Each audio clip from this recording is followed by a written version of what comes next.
here we are. This is the second video of my twin flame journey, and I had discovered a whole world of twin flames, and I was following one group. Really, I didn't look into other groups, and the lady in this group taught about relationships, and the things that she was teaching, I saw them in my marriage.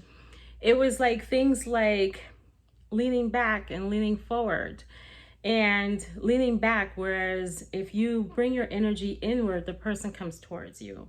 If you're leaning forward and you're pushing out your energy, the person moves away. And I was like, I saw that when I was married to my ex. And I remember when I saw this happening, I would observe other couples and ask myself, how on earth were both people showing some kind of love for each other? Because for me, it was like whenever I was really into the relationship, he pushed back. When I was not feeling it, he'll make more effort. He'll come forward. And I thought that I had to wait for the energy to shift. So that's what I was doing, is just when I was the one that really wanted the connection, I just knew that things I didn't want was happening and so forth. And I was terrified by that. And I thought that I just had to simply wait until this energy shifts. And when it did shift, I felt relieved and so forth. But at the same time, I did not want him. So there was never really this together, both of us wanting something together. And I didn't know how. And this lady explained to just lean back, stay there. You can shift it just like that. And it brings the person to you. You know, you may identify with that lean back, lean forward with the push-pull dynamic. And so at the time, everything she was teaching to me was just like gold. And it was an eye-opener. And I got to see the messages that were delivered to me during the years I was married with my ex. And I can remember her saying, because you were able to see things, it means you have a gift, because others cannot see what you are seeing. And so at the time, I was giving advice to different women in the group. It was an all-women group, and that was one of the reasons I decided that I wanted an all-women's group. So I was all divine feminines and so forth. I know there are divine feminine men, but the group was just for women. And so I was giving advice, and she started to get intimidated by that. And she was like, you know, it's my group. And I said to her, oh, I'm totally sorry. It is not my intention to overstep boundaries and so forth. I wasn't trying to take over your group. But that was at the beginning. And then later she started to open a table and allow other people to give advice and things like that. And so when I was doing that, it was in a post for everyone to see. And I was like, lady, it's your group. She was like, you know what? You're teaching this stuff better than I am. And I was like, oh, no. Don't take the credit away from yourself. It is because of your teaching I'm able to piece these things together. And then people started commenting. They were like, you need to do this type of work. And I was like, what are you talking about? I'm not gonna do this work. And like, you need to start your own group. I'm like, I'm not doing a group. That looks like too much work. And now I have group galore, okay? On so many different social media platforms. But at the time I was just like, no, not for me. But then, because of the painful experiences that I went through, I can say that I started to look into it. And this might have been the time that I started researching relationships in that, because I had always researched relationships, but the information that was there before everyone started talking about feminine, masculine energy and so forth were awful. They were horrible. And so now I was into this feminine, masculine energy, leaning forward, leaning back, being the prize and men pursue and all of this kind of stuff. I was really digging this lady's teaching. The only thing that she taught was that you're a twin flame, you have about several of them, and the one who is the one for you is going to come riding in on a horse, on a unicorn maybe, and take you on a bliss and stuff like that. That was pretty much her teaching. And because I was in the group, I started to feel better. And I started to follow her advice. You know, the wrong advice will keep you apart. But, you know, I have accepted every part of this journey. I wouldn't have wanted it done any other way because it helped me understand so much about myself, so much about twin flames, so much about the journey, and so on. All right, so I started to feel better. And I was just exploring, you know. I was talking to 3 different guys at once. Maybe there was a time more, mostly online though. And this was the moment that I lost all respect for good morning messages, okay? Before I was like, I love getting good morning messages. I enjoyed it so much. But I became that person where I was just like, good morning, copy, paste, and so on. But I was having the time of my life. And I met my high-level soulmate during that time. And the connection just felt really wonderful. And he showed me what this lady was teaching because he was super masculine. And he was just like, all you got to do is just smile. I'll take care of everything else. And I was like, oh my God, so great. And then, and it just felt, we got along with each other really well. And I can't explain too much with the connection, but overall, it felt pretty good. And then he wind up, when he heard that I had never received flowers from a man, it was always my dream to receive flowers. The one man that gave me 1 flower wind up being like a, no. I have to back that up. I had received flowers, but I had loved receiving flowers. So he was like, all right, if that's the case, I'm sending over some flowers to you. And I was like, I love that. But then this became the moment I got the text message. Okay, my twin was back. And he didn't just come back like, hey stranger or something. At first, I was confused when I got the message. I didn't know how to take it because this was someone who had ended things with me. And so we spoke about it and so forth. And then he had asked me to be his girlfriend.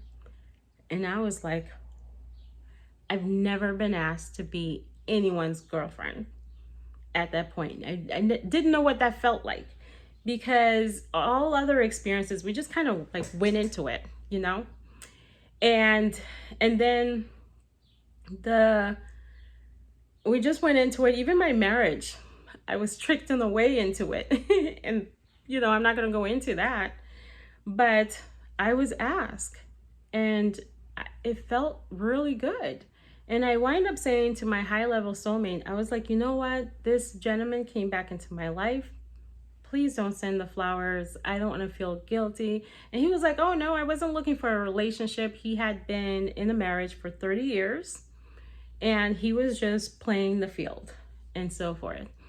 And so I was like, okay, all right. But then I started having thoughts that were coming in like, we didn't know each other that much. How is this person asking me to be his girlfriend? And this is where the mirror, so many times that my thoughts were playing out. I was being shown a mirror and I still didn't really know much about twin flames. At that time, the only thing I was getting was love, romance. That's all anybody was chasing and so forth when they wanted to have their twin flame back. And I was thinking, how can this be a relationship? And he wound up pulling back on it and was like, you know what? I don't know you that much. So I'm going to take this title back. It was said in a certain way like this, and I want to get to know you. And I was like, okay, well, I was feeling the same way too. So let's take a step back here. But then the mirroring continued, and I didn't see that until years later. And so being in the women's group, this lady had taught that as the divine feminine, I'm the chooser. Okay. So her teaching is that you date different guys and then you choose the one for you. Okay.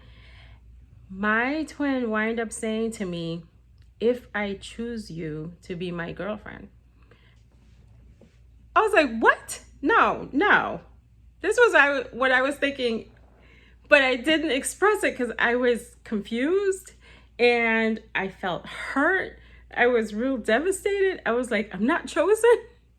Obviously, we had taken a step back, but hearing that, it was like a dagger had hit me. And I was like, I'm the divine feminine though. I'm taught that I'm the divine feminine. Like, I'm the chooser. Like, why do you get to choose? I'm the chooser. And so forth. All of this stuff that I was thinking.